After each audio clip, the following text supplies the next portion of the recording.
जय हिंद साथियों, नमस्कार। तो दोस्तों, आप सभी का स्वागत है हमारे YouTube चैनल ज्ञानोदय क्लासेस में।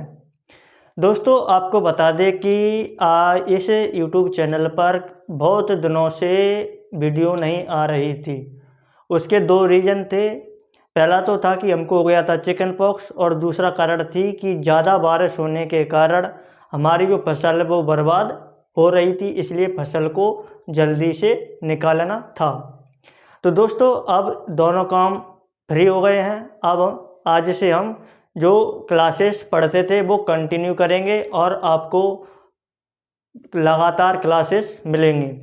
तो दोस्तों, आज हम पढ़ने वाले हैं राजस्थान को। हम पढ़ रहे हैं इंडियन मैप, भारतीय मानचित्र, जिसमें हमने जम्मू कश्मीर, हिमाचल प्रदेश, पंजाब, हरियाणा, दिल्ली इसको पढ़ लिया है। आज हम अगला राज्य देखने वाले हैं, उसका नाम है राजस्थान। राजस्थान का पहले हम पढ़ेंगे पॉलिटिकल मैप, फिर हम पढ़ेंगे फिजिकल मैप। पॉलिटिकल मैप में हम ये पढ़ेंगे कि पोखरण में क्या हुआ था, जैसलमेर में क्या हुआ था, गंगानगर में क्या है, ये हम पढ़ेंगे पॉलिटिकल मैप में। और फिजिकल मैप में हम देखेंगे कि अरावली पर्वत, यहाँ पे अरावली पर्वत है। अरावली पर्वत, इसमें अरावली पर्वत में आबू की पहाड़ियाँ हैं, उसमें सबसे ऊंची चोटी है, उसका नाम है गुरु शिखर या माउंट आबू। अब हम बात करते हैं कि यहाँ से नदी निकलती है, उसका नाम है लूनी नदी। एक इधर से नदी निकलती है बनास नदी, जो कि चंबल नदी में मिल जाती है। और यहाँ पे थार मरुस्थल है। तो ये हम देखेंगे किसमें, तो ये देखेंगे हम फिजिकल मैप में। आज का हम राजस्थान को स्टार्ट करते हैं।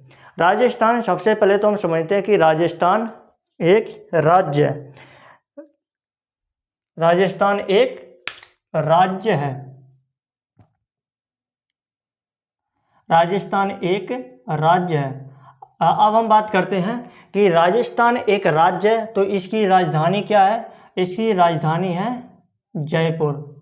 राजस्थान की राजधानी क्या है? तो राजस्थान की राजधानी है जयपुर।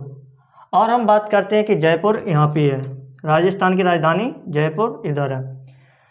अब हम देखते हैं कि इसकी जो सीमा है वो किस किस राज्य से और किस देश से लगती है। तो पहले तो इसकी सीमा देखेंगे कि जो हमारा राजस्थान है, राजस्थान के इधर क्या है, तो पाकिस्तान।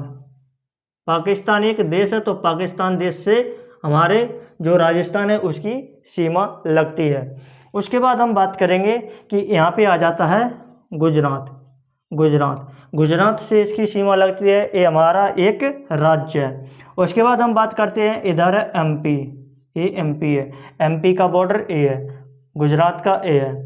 और हम बात करते हैं, यहाँ पे आ जाता है यूपी, उत्तर प्रदेश, मध्य प्रदेश, उत्तर प्रदेश। यहाँ पे आ जाता है हरियाणा, HR, हरियाणा राज्य। और हम बात करते हैं कि इधर आ जाता है यहाँ पे पंजाब, ऊपर आ जाता है पंजाब। तो हमने देख लिया कि कौन कौन से राज्य और कौन कौन सा देश इससे सीमा बनाता है। गुजरात, मध्य प्रदेश, उत्तर प्रदेश, हरियाणा, पंजाब, ये तो हो गए हमारे राज्य। और ये है पाकिस्तान देश। तो पाकिस्तान देश से सीमा लगाता है 1 2 3 4 5 राज्य से सीमा लगती है। किसकी? राजस्थान की। राजस्थान क्या है? एक राज्य है। राजस्थान की राजधानी क्या है? राजस्थान की राजधानी है जयपुर। अब हम बात करते हैं कि पाकिस्तान है, पाकिस्तान से इसकी जो राजस्थान है इसकी कौन कौन से जिले की सीमा लगती है? तो गंगानगर, बीकानेर, जैसलमेर और बाड़मेर। तो पाकिस्तान से सीमा लगाने वाले जिले कौन कौन से हैं? तो पाकिस्तान से सीमा साझा करने वाले जिले हैं, हम बात करते हैं कौन कौन से हैं। तो पाकिस्तान से सीमा कौन कौन से लगाते हैं? पाक सीमा लगाता है, सबसे पहला तो कौन सा जिला है? वो है गंगानगर। गंगानगर।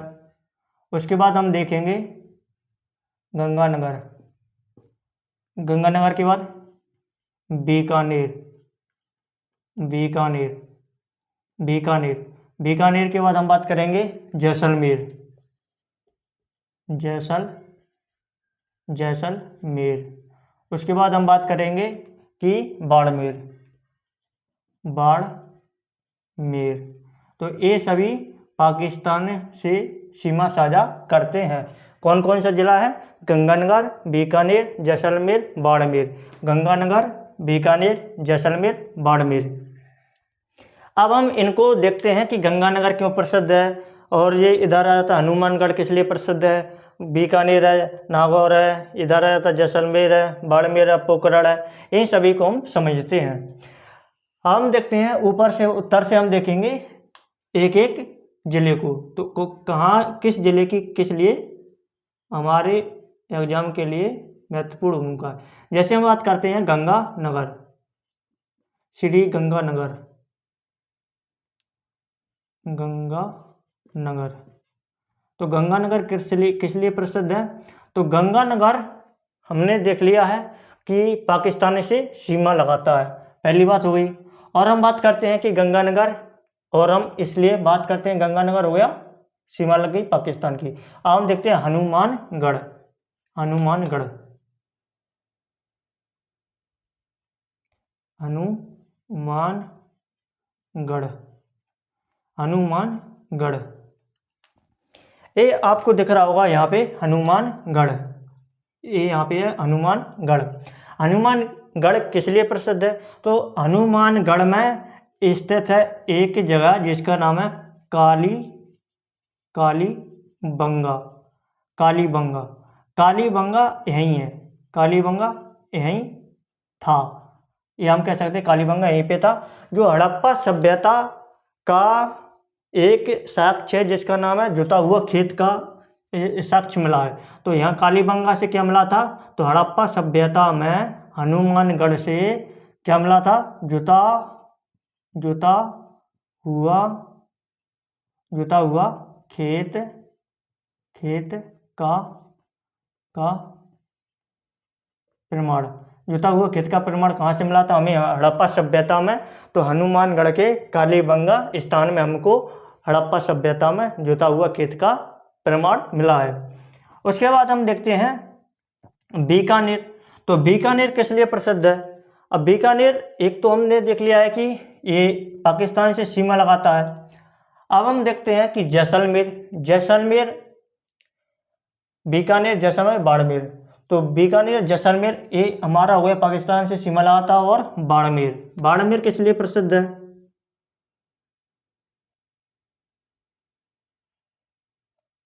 बाड़मेर। तो बाड़मेर ऊंट के लिए प्रसिद्ध है। किसके लिए? ऊंट के लिए, ऊंट के लिए प्रसिद्ध है, ऊंट के लिए प्रसिद्ध है। तो हमने देख लिया है क्या? बाड़मेर, बाड़मेर ऊंट के लिए प्रसिद्ध है। यहाँ पे क्या है? राजस्थान में मरुस्थल है, थार मरुस्थल। यहाँ पे ज़्यादा जो पशु है वो ऊंट है। ऊंट को ही राजस्थान का या रेगिस्तान का जहाज कहते हैं, क्योंकि यहाँ पे अच्छी तरीके से सर्वाइव करता है, तो वो है ऊंट। ऊंट रेगिस्तान में जो रेतीली जगह होती है उसमें अच्छी तरीके से चल सकता है, और पानी को एक बार पी कर कई दिनों तक जीवित रह सकता है। इसमें पानी की समस्या है, इसलिए ऊंट अच्छी तरीके से सर्वाइव करता है। इसलिए यहाँ का जो रेगिस्तान या राजस्थान का जहाज किसे कहते हैं? वो कहते हैं हम ऊंट को कहते हैं। तो इसलिए बाड़मेर ऊंट के लिए प्रसिद्ध है। अब हम देखते हैं पोखरण, ये है अपना पोखरण। पोखरण में क्या है? तो जैसलमेर हम देख लेते हैं पहले। जैसलमेर, जैसलमेर क्या है? ये राजस्थान का सबसे बड़ा ज़िला है। और हम बात करते हैं कि जैसलमेर, इसमें क्या है? सबसे ज़्यादा जो थार मरुस्थल है वो कौन से ज़िले में है? सबसे ज़्यादा थार मरुस्थल यानी कि इसी जैसलमेर में है।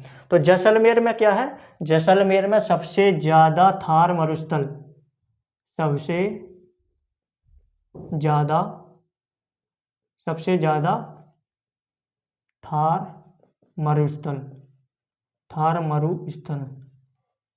तो इस तरीके से हमने देख लिया क्या, जैसलमेर।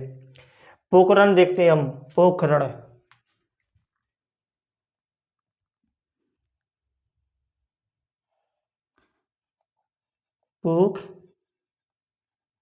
पोखरण।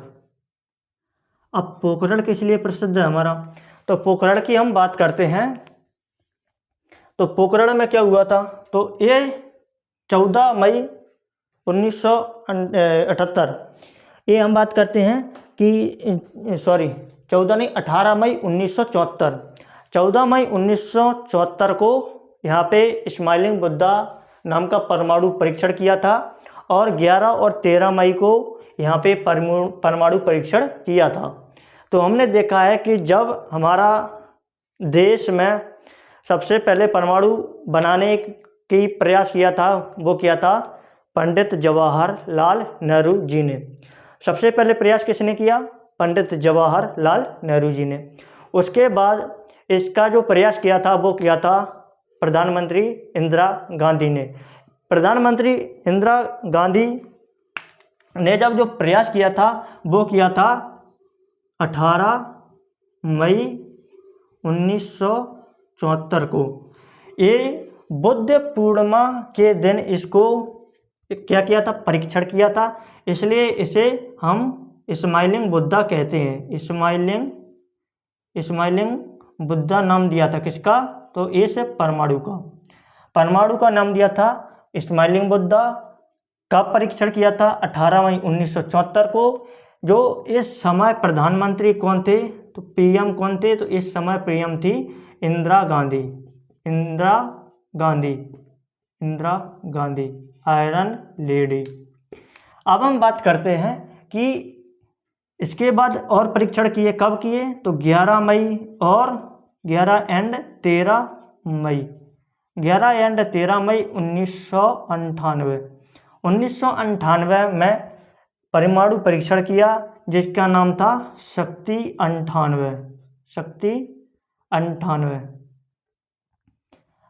98 के परमाणु परीक्षण किया। इस समय जो प्रधानमंत्री थे, प्रधानमंत्री कौन थे, तो प्रधानमंत्री पीएम थे अटल बिहारी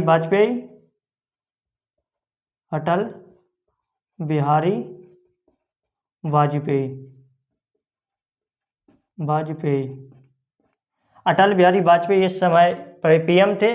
और हम बात करते हैं कि यहाँ पे पोखरण में किया था परमाणु परीक्षण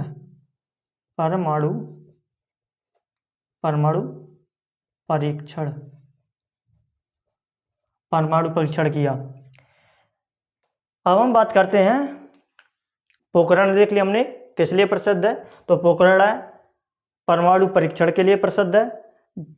पहले बनाया था इंदिरा गांधी ने। कब बनाया था, मतलब इंदिरा गांधी की सरकार थी उस समय परमाणु का परीक्षण किया गया था 18 मई 1974 को, जिसका नाम था स्माइलिंग बुद्धा। उसके बाद हम बात करते हैं कि 11 और 13 मई को परमाणु परीक्षण फिर किया 1998 में, जिसका नाम था शक्ति 98। इस समय जो प्रधानमंत्री थे अटल बिहारी वाजपेयी। तो इस तरीके से हमने देख लिया हनुमानगढ़ और बीकानेर, जैसलमेर, बाड़मेर और पोखरण। नागौर को हम देखते हैं। नागौर कहाँ पे है, तो नागौर ए रहा यहाँ पे। नागौर क्या है, तो नागौर की हम बात करते हैं तो नागौर एक 9 संसदीय क्षेत्र को छूता है। नागौर अब 9 संसदीय क्षेत्र को छूता है। यानी कि संसदीय क्षेत्र होते हैं, उस नागौर है वो राजस्थान के 9 संसदीय क्षेत्रों को छूता है। और हम बात करते हैं कि नागौर में और क्या है, तो नागौर में हम बात करते हैं और क्या है। नागौर में हम बात करते हैं पहली बार पंचायती राज अधिनियम और अलावा हम बात करते हैं कि यहाँ पे नागौर में 9 संसदीय क्षेत्र को छूता है और इसमें यहाँ पे ही सबसे पहले पंचायती राज्य सबसे पहले पंचायती राज्य अधिनियम पंचायती राज्य अधिनियम 2 अक्टूबर 1959 को लागू हुआ। 2 अक्टूबर 1959 को लागू हुआ। कहाँ पे? तो पंचायती राज्य। और ये क्या है? ये अरावली पर्वत के केंद्र में स्थित है, यानी कि अरावली पर्वत हम देखेंगे तो यहाँ पे है हमारा अरावली पर्वत के मध्य में स्थित है। कौन? नागौर। तो नागौर अरावली पर्वत के मध्य में है और यहाँ पे 9 संसदीय क्षेत्र को छूता है और सबसे पहले अरावली पर्वत के मध्य में स्थित है। अब हमने देख लिया है नागौर को। नागौर किस लिए प्रसिद्ध है? तो जो पंचायत की सलाह दी थी कि जो ग्रामीण क्षेत्र होता है, यानी कि जो गांव के क्षेत्र होते हैं, उसमें पंचायत होना चाहिए। ये सलाह दी थी महात्मा गांधी जी ने। महात्मा गांधी का विचार था, कहना था कि अगर गांव में विकास होगा तो सभी जगह विकास होगा, क्योंकि शहरों में तो विकास होता ही है। तो अगर गांव का भी विकास करना है तो गांव में एक पंचायत होना ज़रूरी है। इसलिए ये हमारा जब देश आज़ाद हुआ, संविधान बना, उस समय पंचायत नहीं था, लेकिन सबसे पहले पंचायती राज्य अधिनियम 2 अक्टूबर 1959 को लागू हुआ। कहाँ पे? राजस्थान के नागौर जिले में। और ये अरावली पर्वत के मध्य में है, 9 संसदीय क्षेत्रों को छूता है। जब हम पॉलिटी पढ़ते हैं, यानी कि भारतीय संविधान को पढ़ते हैं, तो उसमें हम पढ़ते हैं 11वीं अनुसूची और 12वीं अनुसूची। 11वीं और 12वीं अनुसूची में दिया है कि एक में है पंचायत की चर्चा, एक में है किसकी? तो 11वीं अनुसूची में है पंचायत की चर्चा और जो 12वीं अनुसूची है उसमें है किसकी? तो उसमें है नगर पालिका की चर्चा। क्योंकि जो शहर होते हैं उसमें नगर पालिका होती है छोटे क्षेत्र के लिए, और जो ग्रामीण होता है उसके लिए, गांव के लिए होती है पंचायत व्यवस्था। तो इस तरीके से हमने देखा है कि भारत में सबसे पहले पंचायत कहाँ लागू हुई थी? तो वो हुई थी नागौर में। ये हमने देख लिया। कहाँ देख लिया? गंगानगर, हनुमानगढ़, बीकानेर, जैसलमेर, बाड़मेर, नागौर, पोखरण में हमने देख लिया है। अटल बिहारी वाजपेयी ने 1998 में परमाणु परीक्षण किया और इंदिरा गांधी जी ने 1974 में परमाणु परीक्षण किया। अब हम देखते हैं इसके आगे क्या है। इसके आगे है जोधपुर। यहाँ पे वायुसेना का सबसे बड़ा हवाई अड्डा है। और हम बात करते हैं उदयपुर को झीलों की नगरी कहते हैं। यहाँ पे कई सारी झीलें हैं। यहाँ पे जयसमंद एक कृत्रिम झील है। कृत्रिम झील होने के कारण इसको विश्व की सबसे बड़ी कृत्रिम झील है। और यहाँ पे डूंगरपुर बांसवाड़ा है। जब हमने इंडिया मैप शुरू किया था, उसमें इंट्रोडक्शन क्लास थी, उसमें हमने देखा था कि जो कर्क रेखा है वो भारत के कितने राज्यों से गुजरती है? वो गुजरती है 7 राज्यों से। कौन कौन से? गुजरात, राजस्थान, मध्य प्रदेश, छत्तीसगढ़, झारखंड, पश्चिम बंगाल, त्रिपुरा, मिजोरम। इसमें से हमने ये देखा था कि जो राजस्थान है, राजस्थान के केवल ये 2 ज़िले हैं ना, इन दोनों ज़िलों से केवल कर्क रेखा गुजरती है। तो जो कर्क रेखा राजस्थान में कौन कौन से ज़िले से गुजरती है? डूंगरपुर और बांसवाड़ा। उसके बाद हम देखते हैं चित्तौड़गढ़ को हम क्या कहते हैं? राजस्थान का गौरव कहते हैं। यहाँ पे चित्तौड़गढ़ में कई महान राजा हुए करते थे। यहाँ पे अजमेर है और यहाँ पे पुष्कर है। अजमेर और पुष्कर। अजमेर को राजस्थान का हृदय कहते हैं। अजमेर को राजस्थान का हृदय कहते हैं क्योंकि ये राजस्थान के मध्य में स्थित है। और पुष्कर में मेला लगता है। पुष्कर में जो मेला लगता है वो ऊँट के लिए मेला लगता है, पशु मेला लगता है। पुष्कर में ही क्या है? तो पुष्कर में ही जो भगवान ब्रह्मा जी की जो मूर्ति है वो विश्व में एकमात्र स्थान है जहाँ पे ब्रह्मा जी की मूर्ति है, वो है पुष्कर। उसके बाद हम देखते हैं यहाँ पे है मकराना। तो जो हमारा जो ताजमहल बना है, ताजमहल कहाँ पे है? उत्तर प्रदेश में है। उत्तर प्रदेश में जो ताजमहल बनाया गया था वो जिस संगमरमर का प्रयोग किया है उस ताजमहल में, वो मकराना की खदान से ही ले जाया गया था। अब हम बात करते हैं अजमेर और जयपुर। जयपुर को हम कहते हैं पिंक सिटी है, या इसको हम हवा महल भी कहते हैं, यानी कि इसको पूर्व का पेरिस भी कहते हैं। यहाँ पे ये हमारे राजस्थान की राजधानी भी है। आमेर किस लिए प्रसिद्ध है? तो आमेर के राजा थे भारमल, और उनकी बेटी थी जोधाबाई। उनका निवास स्थल है कहाँ पे? आमेर। तो उनकी राजा भारमल और जोधाबाई का निवास स्थल कहाँ पे है? आमेर है। उसके बाद हम देखते हैं कोटा। तो कोटा किस लिए प्रसिद्ध है? तो कोटा है ये विश्व का सबसे पहले रिवर फ्रंट व्यू बनाया गया है यहाँ पे, जो कि चंबल नदी पर है। और हम बात करते हैं यहाँ पे 3 प्रकार से बिजली बनती है। पानी से बनती है तो उसको हम कहते हैं हाइड्रो पावर प्लांट। एक तो बनती है जो कोयला से, इसको हम बोलते हैं थर्मल पावर प्लांट। एक बनती है किससे? जो यूरेनियम होता है, यूरेनियम और प्लूटोनियम, उसको हम बोलते हैं क्या? तो रेडियो एक्टिव वाली कौन सी होती है वो बोलते हैं हम हाइड्रो पावर प्लांट और थर्मल पावर प्लांट, और इसको हम बोलते हैं, ये हमारा तीसरा होता है जो नाभिकीय रिएक्टर को हम बोलते हैं क्या? तो इसका नाम नहीं आ रहा है, लेकिन 3 प्रकार से बिजली बनती है। और जो आता है सवाई माधोपुर में रणथंभौर राष्ट्रीय उद्यान स्थित है। और यहाँ पे है भरतपुर को राजस्थान का प्रवेश द्वार कहते हैं, भरतपुर में। और यहाँ पे है केवला देव घाना राष्ट्रीय पक्षी विहार। केवला देव घाना राष्ट्रीय पक्षी विहार। बिहार का मतलब ये मत समझो कि बिहार राज्य की बात कर रहे हैं। पक्षी विहार का मतलब होता है कि इसमें पक्षियों पर ध्यान दिया जाता है, उनकी संरक्षण किया जाता है, उनको पोषण किया जाता है, भरण पोषण। तो इस तरीके से हमने देख लिया है राजस्थान को एक बार फिर से दोहराते हैं, फिर उसके हम देखेंगे कि इसमें क्या क्या रह गया है। इसमें जयपुर और उदयपुर रह गया शायद। यहाँ पे जोधपुर और उदयपुर। तो उदयपुर हमने देख लिया था कि यहाँ पे कई सारी झीलें हैं, इसलिए इसको झीलों की नगरी कहते हैं। और जयपुर में क्या है? तो जयपुर को हम पूर्व का वेनिस कहते हैं, पूर्व का पेरिस इसे कहते हैं, पूर्व का वेनिस इसे कहते हैं। तो इस तरीके से गंगानगर, बीकानेर, जैसलमेर, बाड़मेर पाकिस्तान से सीमा लगाते हैं। और जो हनुमानगढ़ है, यहाँ पे हड़प्पा सभ्यता के जुते हुए खेत के साक्ष्य मिले हैं। अब हम बात करते हैं कि नागौर क्या है। तो नागौर एक 9 संसदीय क्षेत्र को छूता है।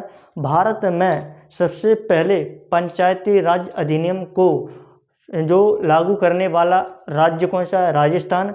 उसमें से हम बात करते हैं कि राजस्थान में ही जो नागौर है उसमें 2 अक्टूबर 1959 को पंचायती राज लागू हो गया। और पोखरण में परमाणु परीक्षण किए थे, इंदिरा गांधी की सरकार ने की थी और अटल बिहारी वाजपेयी की सरकार ने की थी। और हम बात करते हैं बाड़मेर ऊंट के लिए प्रसिद्ध है। जोधपुर होता है, यहाँ पे जोधपुर है, जोधपुर को हम कहते हैं पूर्व का वेनिस कहते हैं। इसको ही हम उदयपुर को झीलों की नगरी कहते हैं। यहाँ पे बहुत सारी झीलें हैं। उदयपुर में जयसमंद झील है जो कि कृत्रिम झील है, भारत की सबसे बड़ी कृत्रिम झील है। और विश्व की सबसे बड़ी कृत्रिम झील कौन सी है? तो जयसमंद झील। डूंगरपुर बांसवाड़ा कर्क रेखा को छूते हैं। चित्तौड़गढ़ के महान राजा हुआ करते थे। जो अजमेर है और पुष्कर है। अजमेर किस लिए प्रसिद्ध है? तो अजमेर में हमने देखा था और पुष्कर में देखा था। तो अजमेर और पुष्कर, अजमेर के राजा भारमल और जोधाबाई का निवास स्थल है। पुष्कर में हम बात करते हैं तो पुष्कर में क्या है? तो पुष्कर में पशु मेला लगता है। मकराना की खाई से संगमरमर ताजमहल के निर्माण के लिए गया था। कोटा रिवर फ्रंट व्यू बनाया गया है। 3 प्रकार से बिजली बनती है। सवाई माधोपुर में क्या बोलते हैं? रणथंभौर राष्ट्रीय उद्यान है। भरतपुर में राजस्थान का प्रवेश द्वार कहते हैं। और भरतपुर में ही केवला देव घाना राष्ट्रीय पक्षी विहार है। जयपुर को हमने देख लिया, राजस्थान की राजधानी है। यहाँ पे हवा महल है, इसको पिंक सिटी कहते हैं, और पूर्व का पेरिस कहते हैं, और आमेर हमने देख लिया है। तो इस तरीके से हमने आज राजस्थान का पॉलिटिकल मैप पूरा कंप्लीट किया है। इसके बाद हम आगे देखेंगे राजस्थान का फिजिकल मैप। फिजिकल मैप में देखेंगे यहाँ पे अरावली पर्वत है, अरावली पर्वत के बाद यहाँ पे थारमल स्थल है, थारमल स्थल में ही विश्व का सबसे बड़ा बड़ला सोलर प्लांट लगाया जा रहा है, और यहाँ पे इधर से निकलती है लूनी नदी, इधर से निकलती है बनास नदी, बनास नदी चंबल में मिल जाती है। तो इस तरीके से हम अगली क्लास में देखेंगे। आज की क्लास में हम इतना ही पढ़ेंगे। आज की क्लास को हम यहीं पे समाप्त करते हैं। दोस्तों, आपको ये जो क्लास है वो कैसी लगी आपको कमेंट करना है, और अपने ज़्यादा से ज़्यादा दोस्तों को शेयर करना है, ताकि सभी दोस्तों को फ़ायदा मिल सके। जय हिंद साथियों, थैंक यू, धन्यवाद।